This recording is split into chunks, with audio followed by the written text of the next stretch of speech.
Voltamos, queridos amigos. Estamos espalhados por focos, por núcleos, observando, debatendo por todo o Brasil. Um abraço a todos vocês. Temos quase 200 colegas em casa, ligados no celular, fora todos os polos que nós estamos presentes. Nós temos um núcleo ativo aqui dentro, mais uma vez. Compartilhem a sua experiência.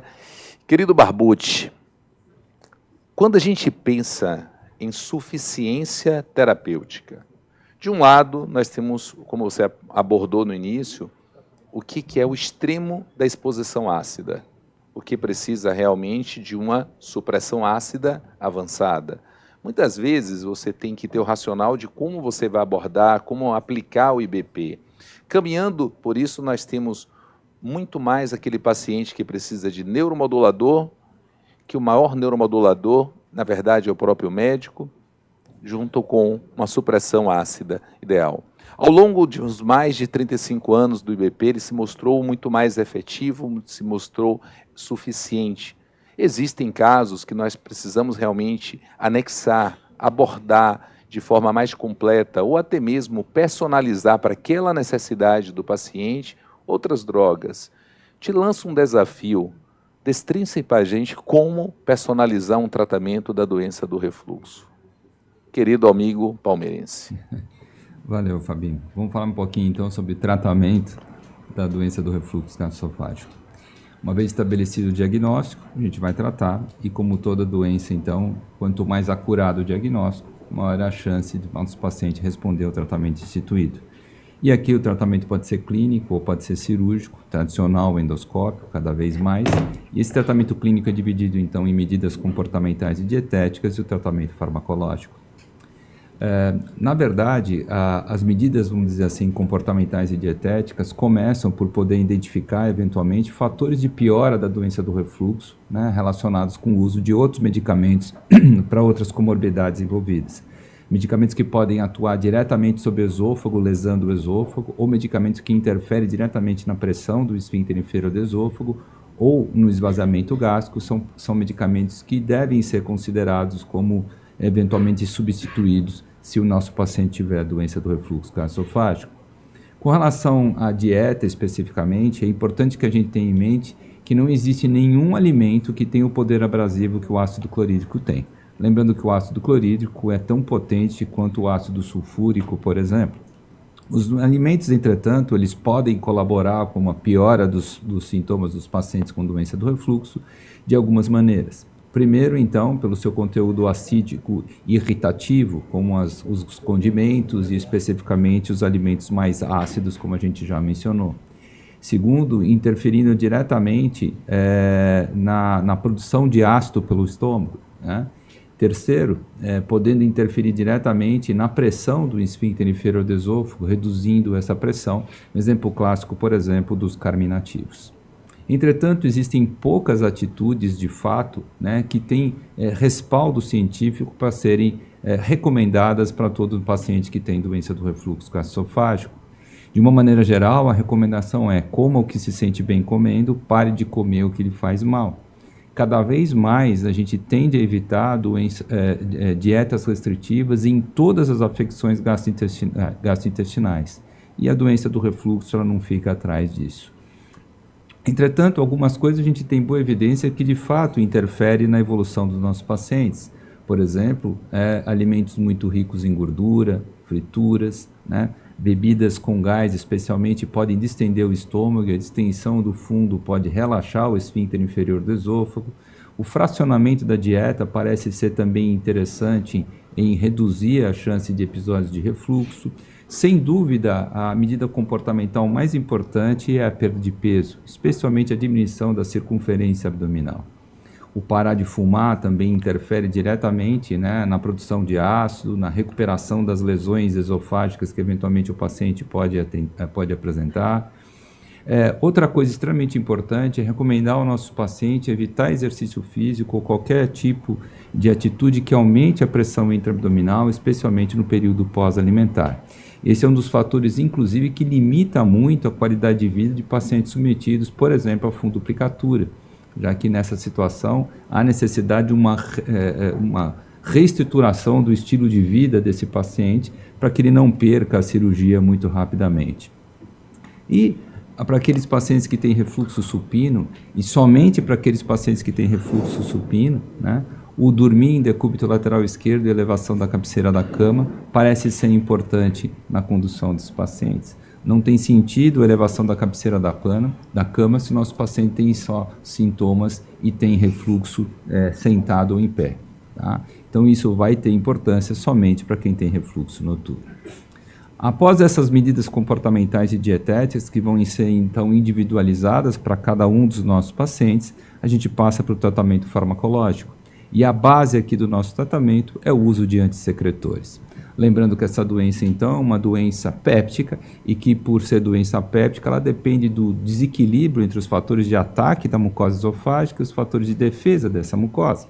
Sendo o fator de ataque principal o ácido clorídrico, os medicamentos que interferem na secreção ácida, sem dúvida, são os nossos carro-chefe. Lembrando que quanto mais lesão esofágica eu tenho, mais importante é o material refluído como gênese do sintoma. Quanto menos lesão esofágica eu tenho, mais importante é a sensibilidade esofágica como participante da gênese dos sintomas. Cada vez mais claro parece na literatura que muitas das apresentações da doença do refluxo gastroesofágico, por apresentar diferentes fenótipos, apresentam diferentes fisiopatologias e, portanto, diferentes necessidades de diferente tipo de tratamento, especialmente envolvendo a intensidade que a gente precisa inibir a acidez gástrica. Tá?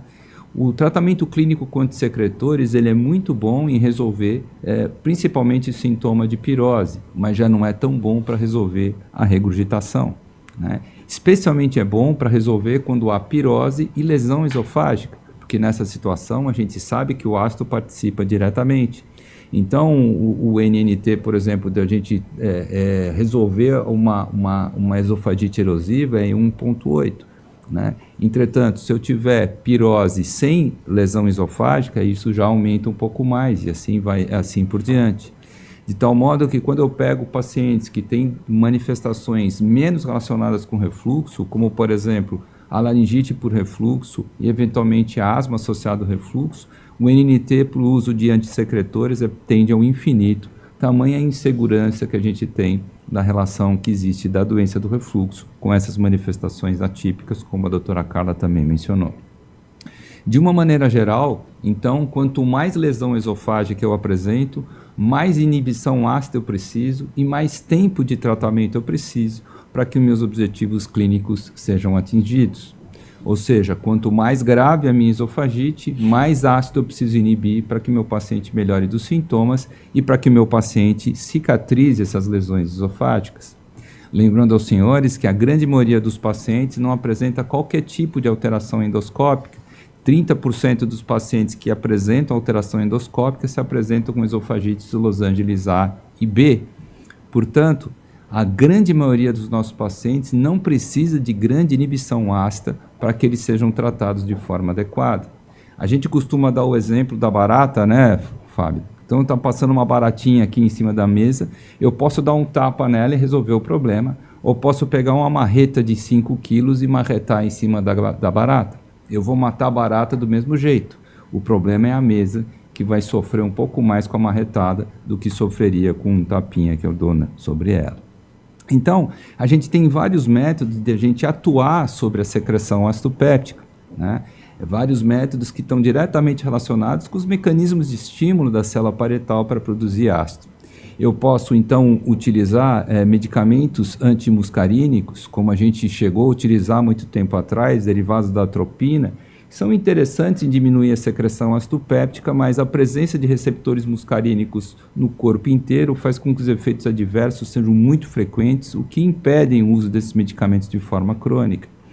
Muito se utilizou os antagonistas dos receptores de gastrina, CCK tipo B, como um método interessante de diminuir a secreção ácida.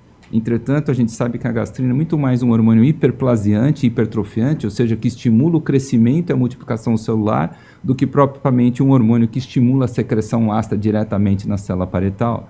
A participação da gastrina é indireta, via estímulo de células enterocromafin-like e produção de histamina. Sem dúvida, o estímulo paráquino via receptores H2 é o estímulo mais importante para que essa célula possa produzir ácido. E é óbvio que a etapa final da produção de ácido se dá então através da bomba de prótons da célula parietal, né?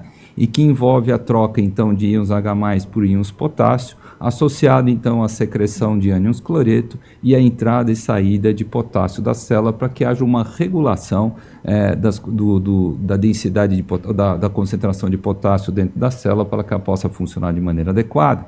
E ainda podemos utilizar agonistas que inibem a secreção ácida diretamente, como é o caso da somatostatina e da própria prostaglandina. A literatura, então, estudou vários tipos desses medicamentos. A gente passou inicialmente pelos antagonistas dos receptores CCK2, que se mostraram ineficazes nessa missão de inibir a secreção ácido-péptica, culminando no início dos anos 70 com o aparecimento da cimetidina e depois outros bloqueadores H2, passando então pelos IBPs e mais recentemente pelos inibidores competitivos de canais de potássio, conhecidos também como bloqueadores da bomba de prótons, já que não agem diretamente na bomba como agem os inibidores de bomba de prótons. Teoricamente, da esquerda para a direita, eu tenho medicamentos mais potentes, né, cada vez mais em inibir a secreção ácido-péptica. A questão é, eu preciso de muita inibição ácida? Quando eu preciso de muita inibição ácida? Né? A resposta é que, na grande maioria das vezes, eu não preciso de grande inibição ácida. Se eu pegar os pacientes, por exemplo, com esofagites de Los Angeles A ou B e comparar inibidor de bomba de prótons em dose plena, né, com, por exemplo, os inibidores competitivos dos canais de potássio em dose plena também, eu não vou ter qualquer tipo de diferença de resposta nessa situação clínica. Entretanto, quando eu observo pacientes com esofagites mais graves, como o CID de Los Angeles, que, repito, são a exceção dos pacientes que têm doença do refluxo gastroesofágico, a gente vê um certo ganho, sim, a favor dos medicamentos mais potentes, como são os PCABs. Mas, como a gente pode ver aqui, a diferença não é tão importante como a gente imaginava que poderia ser. Começam a aparecer as meta-análises comparando inibidores de bomba de prótons com inibidores competitivos de canais de potássio.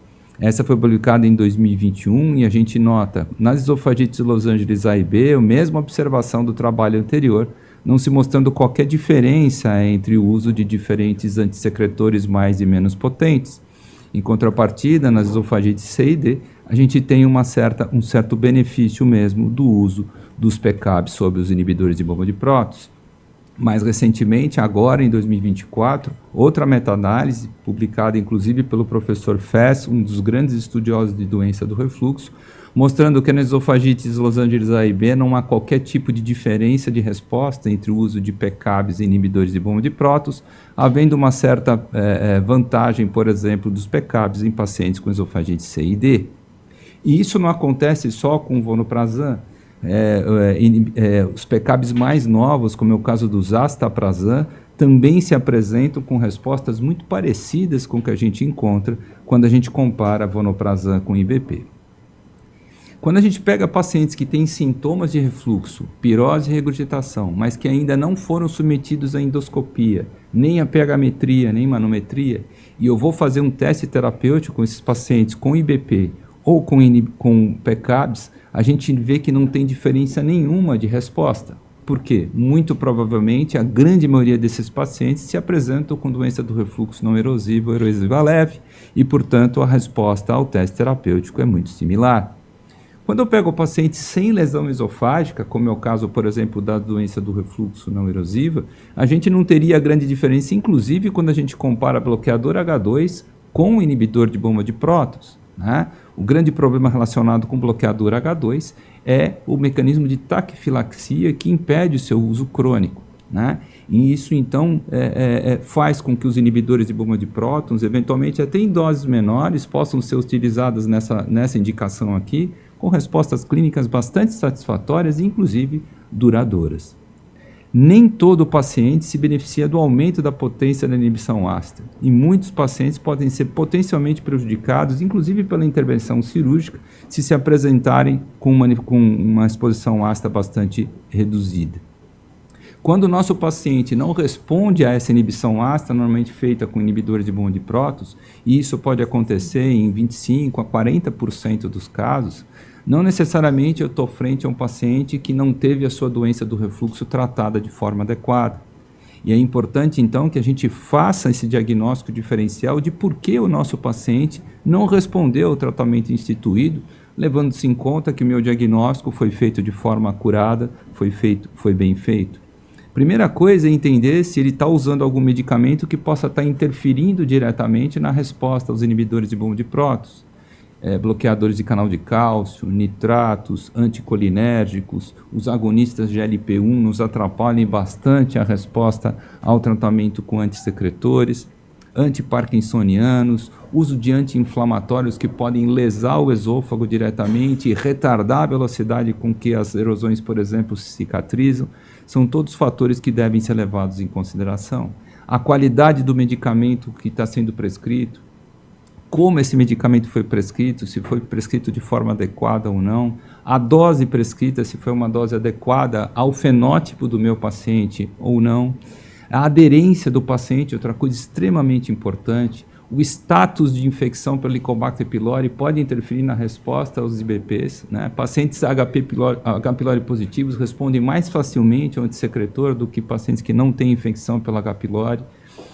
Presença de situações em que a hipersecreção gástrica clássica, por exemplo, hiperparatiroidismo, síndrome de Zollinger-Ellison, suspeita de presença de refluxo biliar, por exemplo, no esôfago de Barth, ou pacientes que têm gastrectomias, especialmente com reconstrução a BIROT2, ou que foram submetidos a colicistectomia e que, portanto, pode aumentar o risco de refluxo do adenogástrio esofágico, que poderia aumentar, então, a participação dos sais biliares na refratariedade. Outra coisa importante é entender que o nosso paciente pode ter outras doenças que mimetizam doença do refluxo ou que estão associadas à doença do refluxo. Citações como as colagenoses, especialmente a esclerodermia, doença mista, síndrome de Sjögren, lesão esofágica medicamentosa, lesões esofágicas por agentes infecciosos, são todas coisas que devem ser levadas em consideração, especialmente a superposição, então, com manifestações de alteração motora do esôfago, com destaque aqui para a acalásia, que deve ser pensada como um dos fatores de refratariedade, e, é claro, cada vez mais doenças, como, por exemplo, a esofagite eosinofílica. Isso faz com que o paciente que não responde ao tratamento com inibidor de bomba de prótons possa ser classificado em 3 tipos de refratariedade, vamos dizer assim, a doutora Carla já mencionou isso. Pacientes que têm sintomas refratários, são aqueles pacientes que eu não tenho certeza que têm doença do refluxo, eu fiz um teste terapêutico, ele não respondeu. Não necessariamente esse paciente tem doença do refluxo refratário, eu nem sei se ele tem doença do refluxo. O segundo grupo de pacientes são os pacientes que têm sintomas refratários de doença do refluxo. São aqueles pacientes que eu já sei que têm doença do refluxo, eu trato esses pacientes de forma adequada e eles continuam com sintomas. Não necessariamente esses sintomas são de uma doença do refluxo refratário, que é a exceção, então, desse grupo, vamos dizer assim, de pseudo-refratários ou refratários ao tratamento com inibidores de bomba de prótons. Um trabalho bastante importante que avalia isso é o trabalho do professor Sperkler, que pegou 366 pacientes tidos como refratários ao tratamento com inibidores de bomba de prótons. Esse trabalho avaliou primeiro o que acontece quando ele revê a aderência ao tratamento com inibidor de bomba de prótons. 15% dos pacientes que se diziam refratários deixam de ser quando passam a tomar o remédio de forma adequada. 10% desses pacientes apresentavam outras doenças associadas à doença do refluxo, por exemplo, esofagite eosinofílica ou alterações motoras do esôfago ou do próprio estômago, né? 40% desses pacientes tidos como refratários eram refratários porque apresentavam doença do refluxo associada à pirose funcional ou hipersensibilidade esofágica ao refluxo. O restante, sim, eram pacientes de fato com doença do refluxo refratária. E quando ele pegou esses pacientes com doença do refluxo refratária, que representa aí desses todos os pacientes, somente aí menos de 40% desses pacientes, né, e submeteu esses pacientes ao tratamento cirúrgico, ele teve uma resposta muito boa. Por quê? De fato, são pacientes muito bem selecionados, refratários ao tratamento clínico, muitos deles eventualmente refratários, porque não porque o ácido não foi não foi tratado, mas porque tinha um refluxo de natureza não ácida e eventualmente refluxo biliar, que a gente sabe é uma limitação muito grande de resposta ao tratamento clínico, né? Mais recentemente, esse grupo aqui do professor Fest também estudou isso, pacientes que não respondiam ao tratamento clínico, e a gente viu que 25% só desses pacientes que tinham doença do refluxo refratário, e boa parte desses pacientes que têm doença do refluxo refratário tem doença do refratária por refluxo natureza não ácida. É importante que a gente tenha isso em mente. A grande maioria vai ter ou pirose funcional ou hipersensibilidade ao refluxo. Bom, uma vez tratando o nosso paciente, a gente está frente aqui a uma doença que tem um caráter crônico, né? O mau funcionamento da válvula a gente não resolve, nem com tratamento cirúrgico, quanto menos com o tratamento clínico, né? E a gente tem 3 tipos de tratamento de manutenção que a gente pode propor para os nossos pacientes com doença do refluxo. Quando eu tenho manifestações mais brandas no esôfago, na doença do refluxo não erosiva ou não erosiva leve, eu posso lançar mão no que a gente chama de terapia de demanda ou intermitente, já que aqui não há grande necessidade de cicatrização do esôfago para que eu atinja meus objetivos clínicos. Meu objetivo maior é controlar os sintomas e melhorar a qualidade de vida dos nossos pacientes. Por outro lado, nos pacientes com esofagite mais grave, mesmo que o paciente não tenha sintomas, eu tenho que tratar esse paciente mais do que isso. Eu vou tratar esse paciente de forma contínua, porque existe o risco aqui de complicação associada a essas doenças, estenose, úlcera e eventualmente até esôfago de Barrett associado. Por isso são uma das poucas indicações de nova endoscopia após o tratamento inicial, para a gente confirmar que de fato a esofagite está tratada e que de fato esse paciente não apresenta um esôfago de Barrett associado à esofagite erosiva. A gente tem, então, algumas indicações clássicas para uso crônico de antissecretores. Esôfago de Barrett, as esofagites de Los Angeles C e D, complicações esofágicas como estenose esofágica, a síndrome de Zollinger-Ellison, a esofagite eosinofílica, a profilaxia para o uso crônico de AS anti-inflamatórios e todo paciente que tem fibrose pulmonar, independentemente do resultado da endoscopia ou da pH-metria, tem que ser mantido como inibidor de bomba de prótons, tá? São pacientes que, quando se apresentam com refluxo, existe uma piora importante da fibrose pulmonar, especialmente em pacientes que têm indicação para transplante de pulmão, porque a principal causa de perda do enxerto é de fato refluxo. Então todo paciente tem que ser tratado para refluxo, mesmo que a gente acha que não tenha refluxo. Outra coisa interessante da escolha do inibidor de bomba de prótons para o tratamento crônico passa na indicação do uso do IBP cronicamente no esôfago de Barrett. O esôfago de Barrett, como vocês sabem, é uma situação em que há um aumento do risco de adenocarcinoma gástrico. E os inibidores de bomba de prótons têm se mostrado, graças ao seu efeito imunomodulador, também apresentar um efeito antineoplásico. Alguns trabalhos são claros em dizer que o uso crônico de BP diminui a chance de displasia e câncer no Barrett, fazendo com que o Colégio Americano de Gastroenterologia recomende o uso de BP em dose plena em pacientes com Barrett, mesmo que eles tenham já o seu refluxo tratado com cirurgia. O grande problema todo do tratamento crônico são os eventuais efeitos adversos que a gente tem, sejam secundários à inibição ácida, né? Sejam secundários à hipergastrinemia secundária a essa inibição ácida. Lembrando que quanto mais ácido eu inibo, mais problemas eu vou ter com a falta de ácido. E quanto mais ácido eu inibo, maiores são os níveis de crônico de BP hoje, seja considerado, o IBP seja considerado um medicamento seguro para ser usado cronicamente, desde que eventuais efeitos sejam monitorados, especialmente ferro, B12, zinco, magnésio, vitamina D, correto? Começam a aparecer outros efeitos adversos associados à inibição ácida mais intensa, por exemplo, a presença do chamado Stardust mucosa com o uso de vonoprazan, que a gente não observava com o uso de inibidores de bomba de prótons. Outra coisa é o que eles chamam de gastric mucosal redness, também associado a excesso de inibição ácida.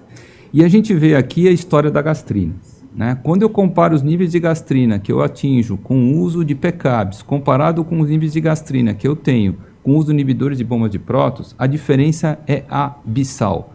Como os senhores veem, alguns trabalhos mostram que o uso, depois de algumas semanas, de alguns meses, de inibidores competitivos dos canais de potássio, pode elevar a gastrina acima de 1.000, acima de 2.000, valores muito parecidos com aqueles encontrados em pacientes que têm Zollinger e Ellison. Lembrando que a gastrina é um hormônio hiperplasiante e hipertrofiante. Existem várias linhagens de células neoplásicas que têm receptores para gastrina, que têm receptores CCK-B, e isso poderia, a longo prazo, aumentar o risco de vários tipos de neoplasia.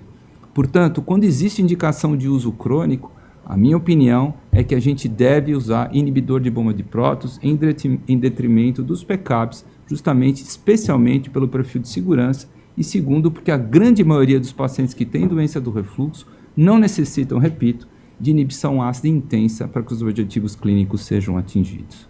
Concluindo então a nossa apresentação, a gente poderia dizer que a doença do refluxo representa um clássico exemplo de doença crônica. A sua expressão clínica ela varia bastante, pode variar inclusive em diferentes faixas etárias, diferentes fenótipos necessitam de diferentes tipos de abordagem, diferentes necessidades de inibição ácida, e os IBPs em nosso meio ainda representam a melhor alternativa para o tratamento farmacológico, especialmente para tratamento crônico dos pacientes que se apresentam com doença do refluxo. Os inibidores competitivos dos canais de potássio, na nossa opinião, eles devem ser reservados para os casos mais graves, né? Especialmente CID de Los Angeles, na fase inicial de indução de cicatrização ou eventualmente até para teste terapêutico, mas nunca para tratamento crônico, na nossa opinião. Muito obrigado pela atenção de vocês.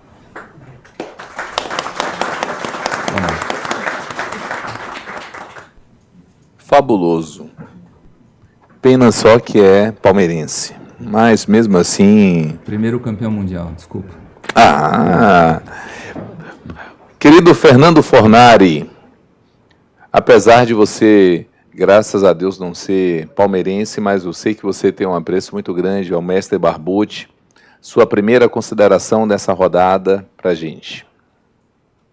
Muito obrigado, eu sou colorado e vamos em frente. O nome Fornari, maravilhosa depois do Inter, explanação do Dr. Barbucci. Eu teria várias perguntas, eu vou focar em duas, tá? Naqueles pacientes que têm doença não erosiva e que o objetivo, como foi dito, é o controle apenas do sintoma, né? O uso sob demanda, qual é o regime mais indicado? Tomar o IBP se tem sintoma, é fazer um curso de 7 a 14 dias se tem um período mais sintomático ou eventualmente um antiácido. E a segunda pergunta é sobre o uso do IBP antes do almoço, que poderia fazer uma cobertura melhor do controle da secreção ácida gástrica, que tem 2 picos, do meio-dia até as 3 da tarde e das 20 horas até as 11 da noite. Então, vamos lá. O inibidor de bomba de prótons ele tem um mecanismo farmacológico bastante diferente de qualquer outro fármaco, né? Ele só vai inibir as bombas de prótons que estão ativamente produzindo ácido, né? E o melhor estímulo que a gente tem para a produção ácida é a refeição, né? Eu posso dizer para você que eu fui um dos desenvolvedores de pelo menos 2 inibidores de bomba de prótons quando eu andei lá pelos Estados Unidos, e a gente estudou bastante essa história aí. Então, o que a gente tem é o seguinte: a grande maioria dos trabalhos feitos com inibidores de bomba de prótons foram feitos na Europa, nos Estados Unidos e no Japão, onde o café da manhã representa talvez a principal refeição desses povos. Então, quanto maior a refeição, mais bombas de prótons eu estimulo, e quanto mais bombas de prótons estimuladas, mais eficaz é o meu inibidor de bomba de prótons. Então, por isso, a necessidade de a gente dar um inibidor de bomba de prótons próximo de uma refeição. O ideal é sempre em torno de meia hora, mas um pouco mais, um pouco menos, dependendo de mecanismos farmacocinéticos do inibidor de bomba de prótons que a gente vai usar. Mas, como são medicamentos também que têm uma meia-vida plasmática muito tênue, muito rápida, em torno de 1 hora, então, a gente dando próximo da refeição, isso me permite a absorção do medicamento e a ação do medicamento sobre as bombas de prótons que são ativadas. Sendo o almoço a principal refeição em boa parte da população, eu acho que tem todo sentido a gente dar antes do almoço. Não há necessidade especificamente de ser dado antes do café da manhã, Do mesmo jeito que pacientes que têm refluxo supino, talvez o uso antes do jantar talvez seja mais inteligente do que dar, por exemplo, antes do café da manhã. A divisão em 2 tomadas do inibidor de bomba de prótons, ela parece ser melhor no início do tratamento, até a gente atingir o steady state daquela dose dada, né? Como eu já disse, somente bombas ativadas são bloqueadas, né? E nem todas as bombas são ativadas na primeira vez que a gente toma o medicamento, por exemplo, antes do café.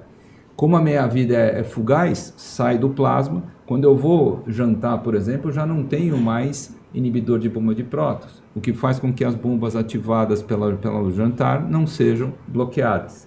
Então, quando eu uso antes do café e antes do jantar, especialmente quando eu estou usando doses dobradas, é óbvio, eu tenho um ganho terapêutico no início. Mas depois que existe um steady state, você dividir a dose ou usar em dose única, aparentemente os resultados clínicos são muito parecidos.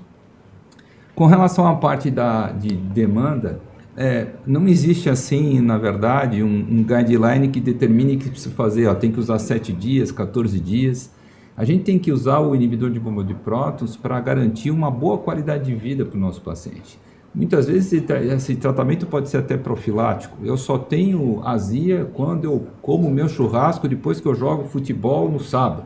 E, portanto, eu tomo o inibidor de bomba de prótons na sexta, no sábado e no domingo. Ok, para mim, ok. Eu não estou interferindo em nada na vida do paciente, muito pelo contrário, ele está ganhando qualidade de vida, né? E é isso que a gente objetiva.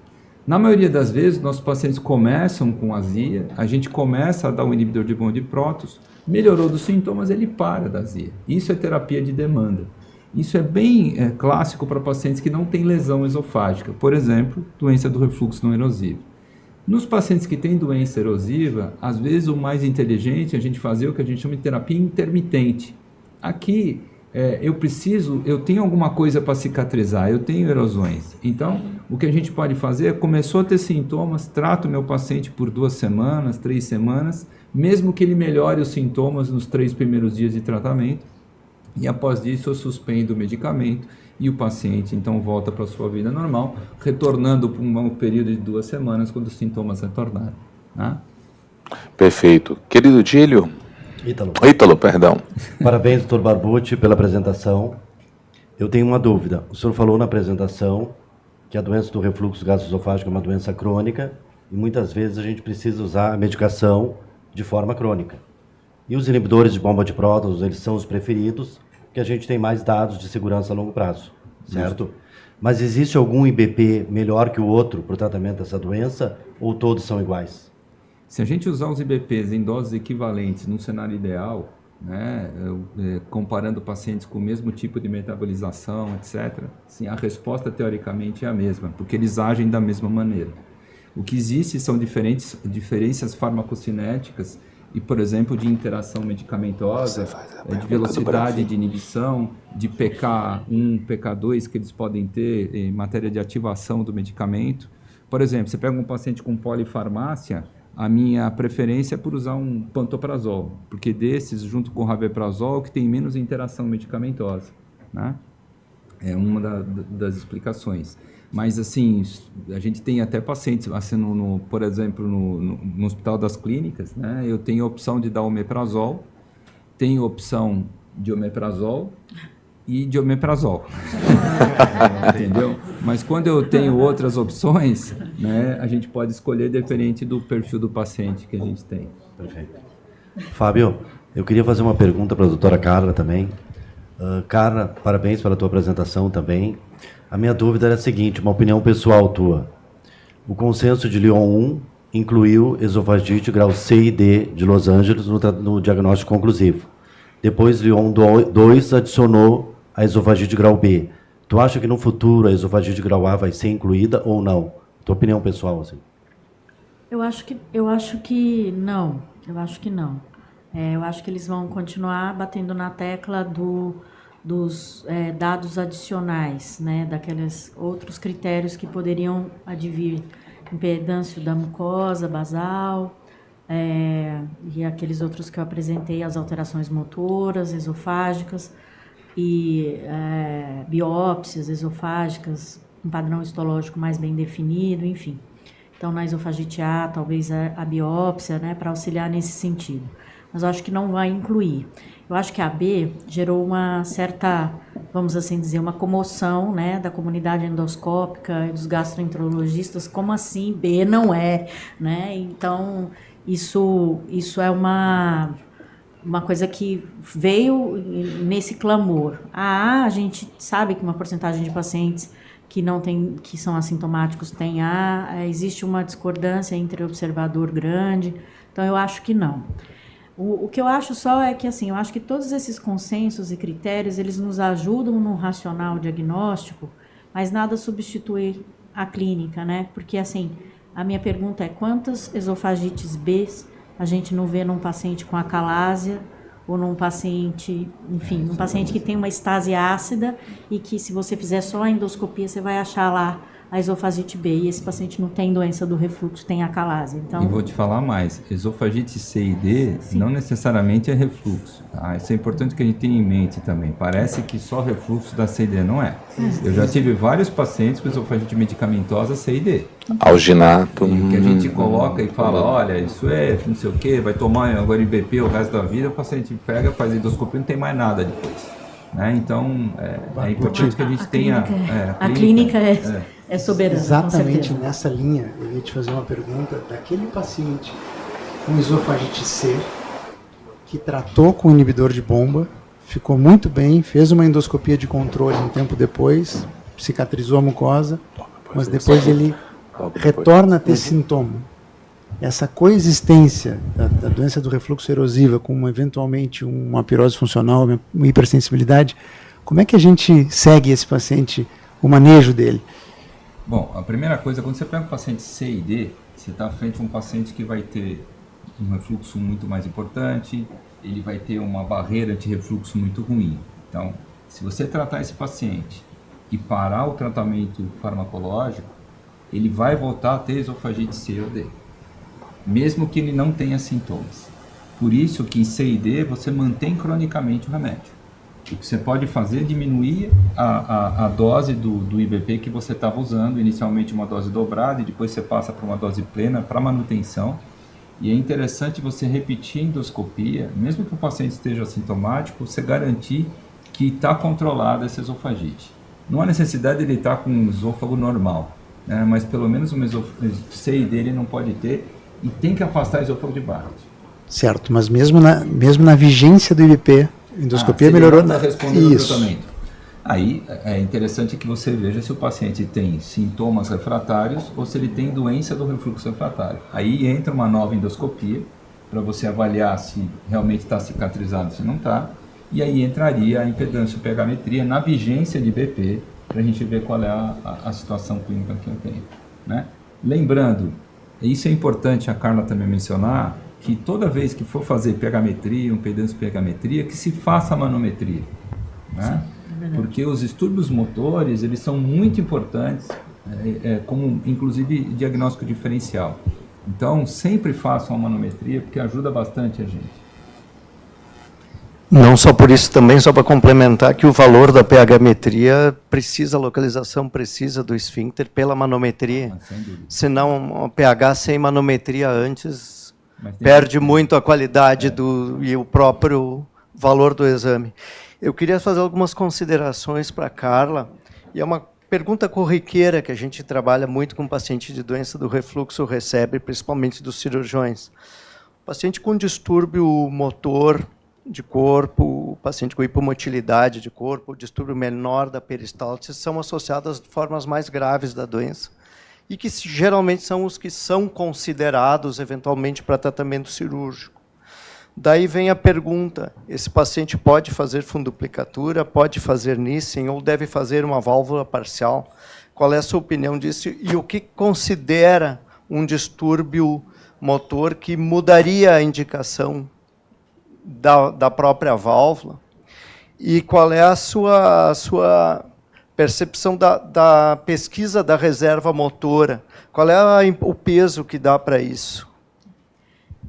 No atual consenso de Pádua, levar em consideração se o paciente consegue fazer isso, né? Então, tecnicamente, o exame tem que ser viável para você valorizar aquela reserva contrátil quando você observa um distúrbio de hipocontratilidade, que é o distúrbio que a gente mais observa e, com certeza, quanto mais inflamada a mucosa esofágica, maior a possibilidade da gente observar esses distúrbios de hipocontratilidade. Então, assim, eu procuro valorizar quando eu observo que o teste está tecnicamente bem feito e principalmente naqueles pacientes em que você tem uma grande quantidade de ondas falhas, em que existe um comprometimento da peristalse esofágica. A peristalse esofágica é o grande, vamos assim dizer, a grande interrogação que fica: será que esse paciente tem uma doença motora que não está completamente expressa?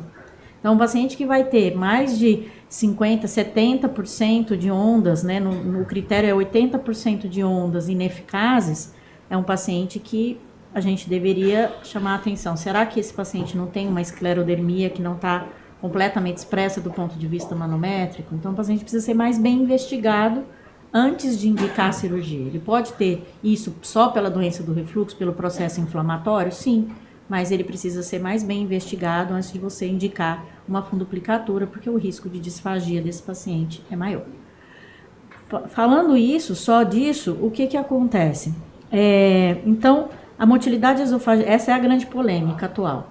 Fazemos a chamada tailored surgery, né, que o paciente tem alteração de motilidade esofágica ineficaz, faz fundoplicatura parcial e deixa a fundoplicatura Nissen para aqueles pacientes que têm motilidade preservada. Essa é uma discussão eterna entre os cirurgiões. Existe uma tendência mundial dos trabalhos mostrar a possibilidade das válvulas parciais, mas ainda não tem um consenso sobre isso. O que acontece tem alteração da peristalse, a preocupação em realmente investigar o porquê esse paciente tem essa alteração da peristalse e não indicando um procedimento anti-refluxo para esse paciente de cara. O resto, a motilidade esofágica ineficaz, por si só, não é uma contraindicação para esse tipo de procedimento. Outra consideração... Pode. Não, só queria considerar uma coisa importante, que parece que eu sou chato, não falo a mesma coisa, mas o esofagograma é essencial antes da cirurgia. É verdade. Tá? Porque a manometria vai dizer para a gente se está contraindo, se não está contraindo, mas o funcionamento do esôfago, quem dá é o esofagograma. Se você pegar um paciente com motilidade esofágica ineficaz, mas que esvazia bem o esôfago, é uma coisa. Se você pegar um outro que tem qualquer outro tipo de alteração manométrica, o esôfago parado, eu não mexeria nesse paciente. Ou, se fosse mexer, faria uma coisa parcial. E o que se discute hoje, entre os clínicos especialmente, é se vale a pena também a gente biopsiar todo o esôfago do paciente que vai ser submetido à cirurgia. Para a gente não ter a surpresa de pegar uma esofagite eosinofílica no pós-operatório e acentuar a disfagia. É outra consideração que eu acho que não custa, quer dizer, custa, né? Custa o preço da biópsia. Mas acho que vale a pena a gente fazer isso do que ter surpresa depois no pós. Eu já vi vários pacientes assim. Pelo adiantar da hora, nós temos um pedido aqui, professor, do nosso outro instrutor, do querido Bravin. Não foi, Carla? O que ele manda? O Maurício está perguntando, Barbucci, como usar o alginato nos pacientes com sintomas refratários, como você atualmente usa.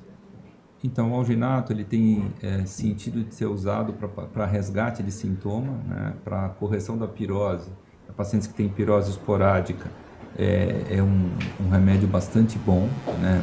Ele é tão rápido quanto os antiácidos, com a vantagem de que o efeito é mais duradouro. É um mecanismo interessante que a gente tem para tratar refluxo de natureza não ácida, entre as poucas coisas que a gente pode utilizar, né? E também refluxo de natureza biliar, já que o alginato ele exerce praticamente um efeito mecânico sobre o material refluído. Então, em pacientes refratários, em que a gente sabe que tem doença do refluxo refratária, especialmente não ácida, na minha opinião, ou biliar, o uso do alginato, mais ou menos 1 hora após as refeições e eventualmente antes de dormir, para quem tem refluxo supino, acho que tem sentido e a gente usa com razoável frequência. Querido Barbucci, querida audiência, amigos, pelo adiantar da hora, a gente poderia passar aqui a noite e noite debatendo, mas vamos adiantar. Muitos já chegaram dos seus consultórios, para a gente poder descansar, abraçar, confraternizar um pouco com os amigos gaúchos que estão. Deixe sua despedida, querido Barbucci, para todos da audiência, todos que estão em casa. Foram muitos e muitos colegas hoje nos acompanhando. Foi um grande prazer estar aqui de volta a Porto Alegre depois de muito tempo, revendo os amigos e dando também a minha força para o povo gaúcho por tudo que passaram e que, com certeza, né, nós de São Paulo aqui estamos aqui, que a gente puder ajudar vocês, nós estamos à disposição. É um grande prazer, uma honra estar com vocês aqui nessa noite tão especial. Muito obrigado. Querida Carla Granja. Faço minhas as palavras do professor Barbucci. Realmente para nós é uma grande honra, um prazer enorme estar aqui e sintam-se abraçados, porque é isso que a gente veio aqui fazer. Dá um grande abraço. Certeza. Querido Fornari, mande um oi para todo mundo. Uma alegria imensa, evento de altíssimo nível. Muito obrigado, parabéns a todos. Obrigado mesmo. Querido Lisandro. Obrigado, Fábio, professor Barbucci, Carla, parabéns, excelente. Obrigado à APSEM, ao NAFAD, Idílio, Ítalo, uma honra estar com vocês. Boa noite a todos, muito obrigado. Querido Idílio. Só agradecer, professor Barbucci, professora Carla, Fábio, muito obrigado por nos prestigiarem aqui no Rio Grande do Sul, é uma honra dividir essa mesa com vocês. Obrigado, APSEM, obrigado, NAFAD. A gente agradece muito a vinda de vocês aqui no nosso meio. A todos vocês que estão em casa, vocês que estão aqui, nossa gratidão. Gostaria que você, meu caro presidente, em nome da sociedade, fechasse todo esse evento e que, ao finalizar, a gente pudesse fazer um brinde a esse grande momento de união que a gente faz pela Neurogastro e pela sua terra. Perfeito. Eu quero agradecer, foi uma honra estar aqui com vocês. Eu acho que foi um evento sensacional, eu pude aprender muito e todo mundo acho que aprendeu e isso traz um impacto positivo nos nossos pacientes, que isso é o mais importante. Então, muito obrigado a todos, pela presença de todos, muito obrigado, Fábio, Carla, Barbucci, foi uma honra, agradeço muito. Então, um brinde à amizade, um brinde aos grandes gaúchos, que esse seja marcante. Forte abraço, pessoal. Gratidão. Encerramos as nossas transmissões. Acompanhem o NAFAD, a APSEM, o Departamento Científico. E vocês, nossa boa noite. Vamos agora partir para um jantar. Aos que estão em casa, que também façam. Um abraço a todas as suas famílias. Em breve teremos Motility On, teremos outras e outras atividades do NAFAD. Então, gratidão.